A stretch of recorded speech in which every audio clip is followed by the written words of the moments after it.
As dificuldades de uma mãe no lar, parte 01, dia 21 de maio de 2026. As observações já feitas são tão óbvias que nos levam a perguntar: por que a governança familiar é geralmente tão falha? Por que tão poucos conseguem obter obediência imediata? Há muitas causas que contribuem para esse resultado. As regras de disciplina podem ser simples e claras e ainda assim muitos motivos para nos influenciar a hesitar em aplicá-las. Um grande obstáculo é a falta de autocontrole por parte dos pais. Com poucas pessoas conquistaram esse domínio sobre si mesmas, que lhes permite enfrentar as diversas vicissitudes da vida com calma e serenidade.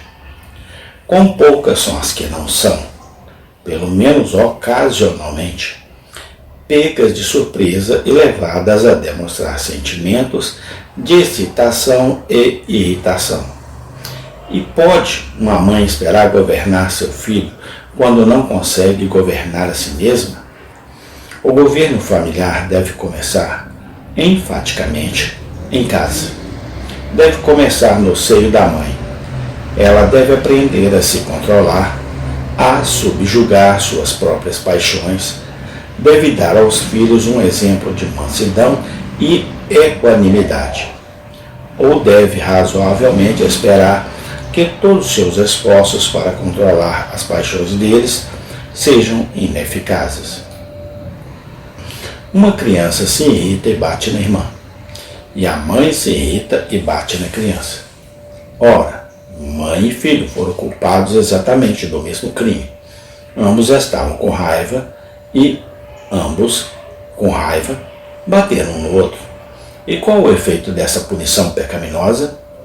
Pode fazer com que a criança tenha medo de bater na irmã novamente, mas ensinará a essa criança que ela fez algo errado, que é errado sentir raiva. Pode ter algum efeito salutar em seu coração? Ela vê que sua mãe está irritada e, assim, aprende que é correto sentir raiva.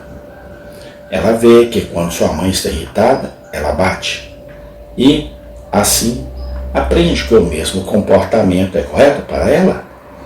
O efeito direto da punição é alimentar a chama e fortalecer a inveteração da paixão. Em tal comportamento não há instrução moral, nem disciplina salutar. E, no entanto, uma mãe que não venceu a si mesma, que não consegue conter a violência de suas próprias paixões, muitas vezes punirá dessa maneira. Quando vemos uma mãe assim com filhos temperamentais e turbulentos, não precisamos nos perguntar por que eles não são gentis e obedientes. E quando refletimos sobre como é raro encontrarmos alguém que não seja ocasionalmente provocado a agir pela irritação do momento, não nos surpreende que a família frequentemente apresente um cenário de tumulto e desordem. Esse autocontrole em todos os momentos e em todas as circunstâncias é uma das coisas mais importantes e mais difíceis de se adquirir.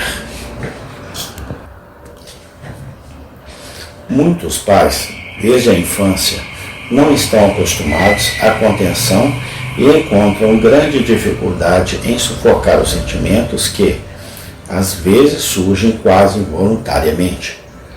Mas devemos sempre lembrar que isso precisa ser feito ou não poderemos ser fiéis aos nossos filhos. Devemos submeter nossos próprios sentimentos e ações a um sistema de disciplina rígida, ou será em vão esperar refrear as paixões e conter a conduta daqueles que nos veem como um exemplo e uma instrução. Haverá muitos casos que testarão extremamente a paciência de uma mãe, a menos que seja naturalmente abençoada com um espírito particularmente tranquilo, ou habituada desde cedo a hábitos de autogoverno. Ela descobrirá que tem muito a ver com o próprio coração. Insistimos muito neste ponto. pois é de fundamental importância. A raiva é uma loucura passageira. E o que pode ser mais deplorável do que uma mãe em um acesso de irritação, descontando sua raiva no filho?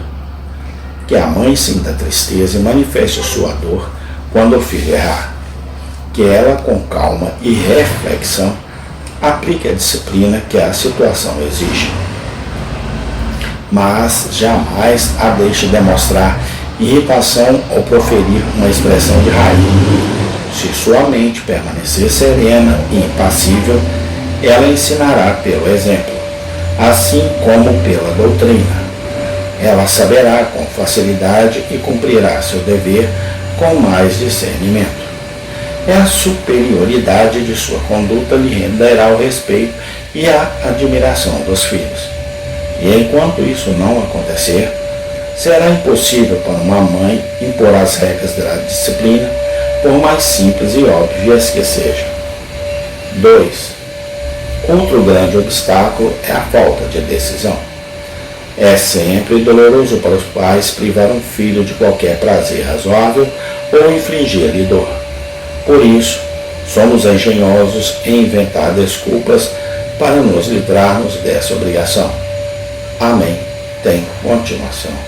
Obrigado a Deus pelo manual de vida que nos ensina a viver e cuidar de nossos filhos, que é a Bíblia Sagrada. Amém e amém.